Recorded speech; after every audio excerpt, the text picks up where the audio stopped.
Hey everyone, welcome back to another video from Wake&Tech. Today I'll be guiding you through how to purchase a gift card in CapCut.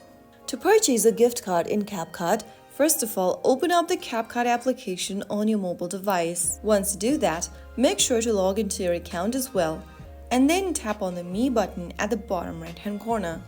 Inside the Me menu, you will then be able to see the gift card option. Simply tap on that. Now, inside gift card, you can go ahead and choose a gift card worth 1 month, 3 months, 6 months, and so on. Select one of these options and then choose the quantity of gift card you'd like to buy. Now, after you do that, tap the Buy Now button at the bottom of the screen where the total price has now been displayed for the gift card.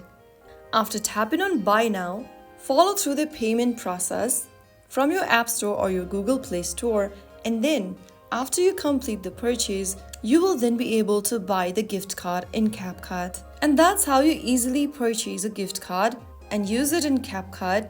If you found the video helpful, don't forget to like, share, and subscribe to the channel. I'll be back in the next video.